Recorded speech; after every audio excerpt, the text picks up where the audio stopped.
السلام عليكم ورحمة الله وبركاته. أهلا وسهلا بيكم في حلقة جديدة من شيف السعادة. أنا نجوى ودي قناتي. وإيه رأيك في الفيديو النهاردة بقى؟ إيه رأيك يا أمارات يا حبايبي؟ شوية بقى قراميط للي بيحبوا القراميط وعشاق القراميط، واللي ما بيحبوش القراميط والله هتاكلوه. إيه رأيكم؟ شوفوا الطعم وشوفوا الشكل، طعم إيه؟ هو أنتوا هتاكلوها؟ بس أكيد بقى الطعم واصل لكم والريحة واصلة لكم. حاجة كده اللهم بارك، تحفة، صينية قراميط من الآخر زي ما قال الكتاب. تعالي بقى نشوف كل التكات بتاعتي في مطبخي وازاي بطلع صينية القراميط التحفة دي، واللي ما فيهاش اي ريحة زفارة ابدا ابدا ابدا، ولا هتتعبي منها بعد الاكل ولا اي حاجة. وشوية رز ابيض بقى وادعيلي. يلا بقى ندخل على مطبخنا ونشوف احنا هنعمل القراميط بتاعتنا ازاي من اول الشراء لحد التكات بتاعت الطبيخ، ونسووها في الفرن ازاي. القراميط دي مهمة قوي ان واحنا بنجيبها زي ما احنا شايفين. انا حبيت اوريكم القرموط اللي انا شارياه، اللهم بارك، شوف لونه فاتح ازاي مش اسمر. القرموط الفاتح ده بيبقى نضيف وكله سمين من جوه، وبيبقى القراميط بقى بيضة وزي العسل، وضروري يكون بطنها منفوخة زي ما احنا شايفين. دي قرموط نتاية، فضروري قوي وانتي بتنقيها ان انتي تنقي القرموط بالشكل النظيف ده، لا في بقى اي خبطات ولا اي حاجة. انا بقى دبحته ونضفته، واقسم بالله دبحته لوحدي بس دوخني، وقطعته بقى زي ما احنا شايفين بالجمال والحلاوة دي، جيزة 10/10. وبعد كده انا نقحته بقى في دقيق وليمون وشوية ملح محترمين، وعصرت عليه بقى ليمونتين كده محترمين كبار. وبقى بدأت أجيب المية بقى شوية صغيرة كده أحطه على الخلطة ديت، وأبدأ بقى أقلب وألف بيها كده. شايفة حتة الدهنة دي؟ اوعي ترميها، حتة الدهنة دي كانت في البطن، دي هتخلي صينية القراميط بقى عسل. اعملي بس كده وما تقوليش لا ما احبوش، لا اعملي وجربي. أركنه بقى على جنب كده، وأبدأ بقى أجيب توم، شطة حمراء، كزبرة، كمون، بابريكا، شطة ناشفة، وقرن شطة خضراء يكون حامي، يعني لو انت حابة بارد بارد، وليمونة. وأبدأ أحط كل الكلام ده في الكبة بتاعتي وأطحنهم كويس. خلاص دي الخلطة اللي احنا هنتبل بيها القراميط. شوية خلطة بقى من الآخر هتعمل ريحة رهيبة في القراميط من وهي لسه نية. كتري الليمون شوية عشان الليمون بقى بيضيع ريحة الزفارة وبيخلي لونه أبيض وجميل بعد السوا. شايفين بقى القراميط بعد ما سبتها نص ساعة في الخلطة بتاعت الدقيق، وبعد كده غسلتها. ايه رأيك بقى؟ لا في اي دم بقى ولا اي حاجة مش نظيفة، تحفة كده وشكله يفتح النفس. شايفين الجمال والحلاوة؟ انا بقى خلاص صفيته من مية خالص، وبدأت ان انا اجيب معايا الخلطة اللي انا ضربها في الكبة، وابدأ بقى امسك جزل القراميط بتاعتي وابدأ ادعكها كويس بالخلطة بتاعتي.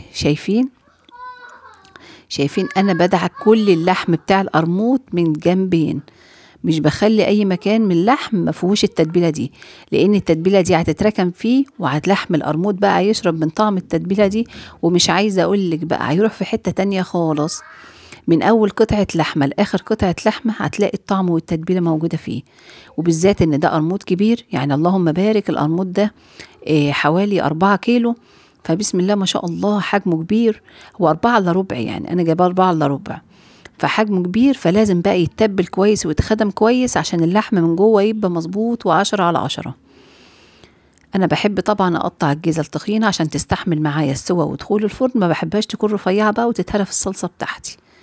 والراس دي بقى الناس اللي بتحبها، في ناس كتير بيحبوا يعملوها مسلوقه. شايفه انا منضفاها من جوه زي الفل ازاي، قشطه.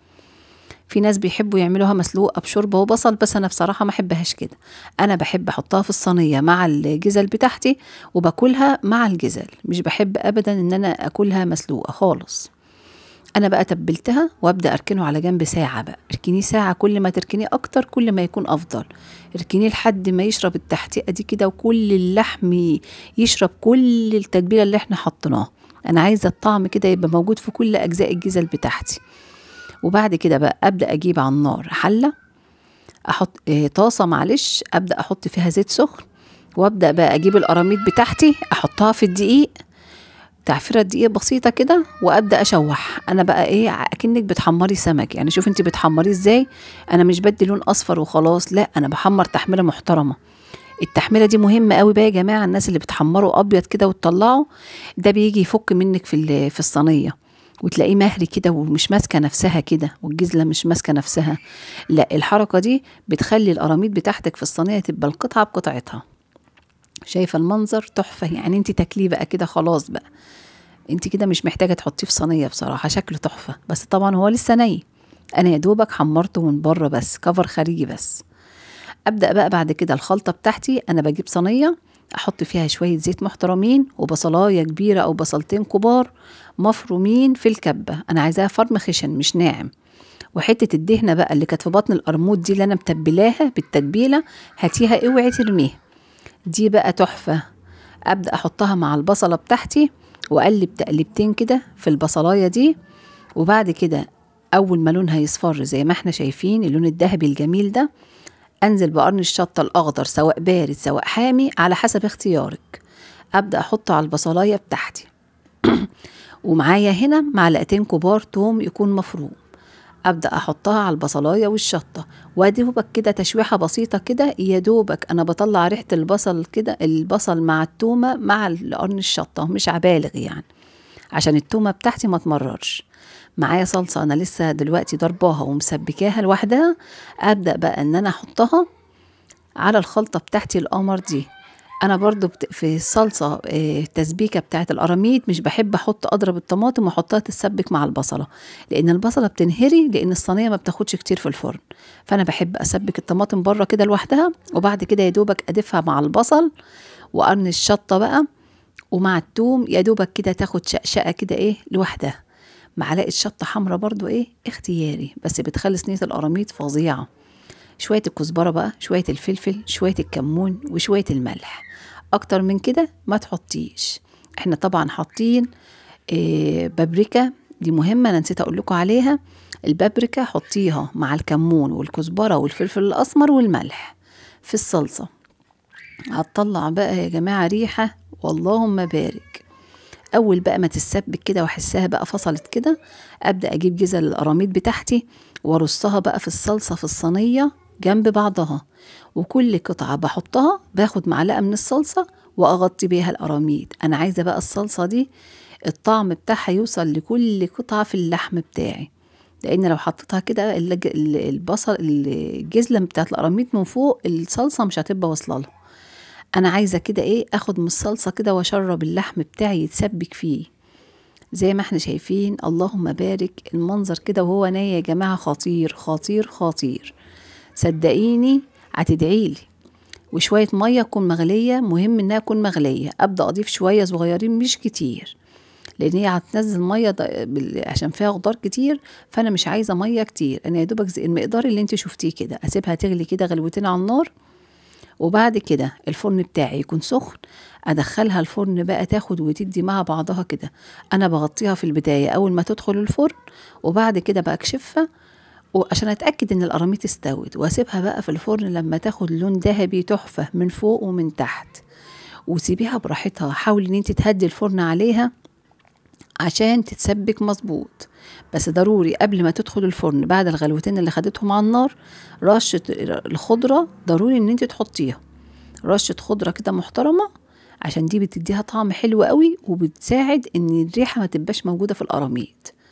ما اعتقدش بقى ان بعد كل الخطوات اللي احنا قلناها هتلاقي اي حاجة وحشة في القراميط بتاعتنا.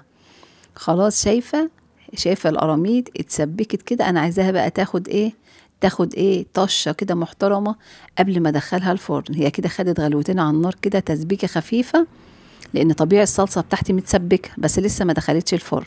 الطشه راحت فين بقى المحترمه بتاعت القراميط؟ احلى طشه، معلقتين زيت عليهم معلقه توم وعليهم قرن فلفل شطه اخضر متقطع او مفروم، ورشه كزبره صغيره ورشه فلفل صغيره. اكتر من كده انا مش عايزاك تضيفي خالص. يا دوبك كده شايفه التومه اصفرت، ابدأي بقى ادي الطشه بقى على وش صينيه القراميط ودخلي الصينيه الفرن. واوعي ما تجربيش الوصفه، اقسم بالله وصفه يا جماعه ريحتها اساسا وانتي بتعمليها بتجيب اخر الشارع.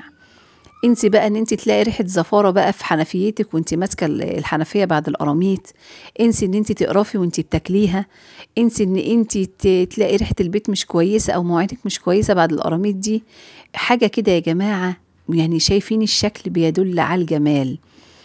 شكل تحفة. انا بقى دخلتها الفرن بقى، خدت لون بقى الذهبي الحلو ده زي ما احنا شايفين، واتسبكت وطيت عليها خالص وسبتها لما نشفت ميتها، يا دوبك سبت فيها بسيط من الصوص كده عشان الاكل، ما بحبش فيها ميه كتير ولا احبها ناشفه قوي. شايفه بقى القطعه طالعه بقطعتها ازاي، مش مهريه ولا بتتكسر، لانها ماشيه على التكات صح، ماشيه على التكات، وانت هتطلعي احلى صينيه قراميط. ايه رايك؟ انا عايزه بقى ايه، تكتبوا لي في التعليقات كده، اللي هيجرب الوصفه دي يقول لي الجمال بتاعي طلع عامل ايه. قمر يا جماعه، قمر. ولا اللحم بتاعه من جوه حاجه كده تحفه. شويه رز ابيض بقى عاملهم بشويه لبن على النار مسلوقين، وابدا بقى انا عايزه اوريكم بقى لحم القراميط من جوه حاجه كده. بصوا زبده، ما تقوليش لا لحم فراخ بقى ولا صدور ولا حاجه خالص. شايفه المنظر رهيبه رهيبه، ولا الطعم. انا بص، انا كنت بدوق، انا واقفين حواليا ما كانوش لسه اتغدوا، بيقولوا لي يا ماما واحنا مش هناكل ولا ايه. انا لقيت نفسي سرحت في الاكل، قعدت ادوق بقى لما كنت هخلص الطبق. حاجة كده يا جماعة، زبدة زبدة زبدة. جربي الوصفة بقى وهتدعيلي. انت عارفة مطبخنا مميز بالتكات المميزة اللي مش هتلاقيها في اي حد تاني. لو وصلتي لحد هنا في الفيديو يبقى انت حبيبتي حبيبتي حبيبتي. يا ريت بقى لايك جميل واشتراك في القناة لو كنت لسه ما اشتركتيش في قناتي، ويشرفني اشتراكك في قناتي. انا نجوى ودي قناتي، والسلام عليكم ورحمة الله وبركاته.